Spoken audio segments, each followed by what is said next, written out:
এই সেই কৃষ্ণচূড়া, যার তলে দাঁড়িয়ে চোখে চোখ হাতে হাত কথা যেত হারিয়ে।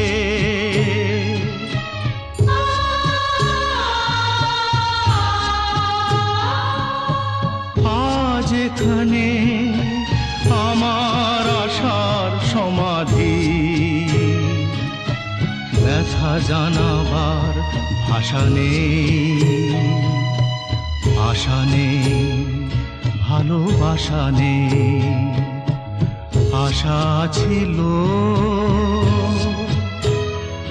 ভালোবাসা ছিল, আজ আশা নেই, ভালোবাসা নেই।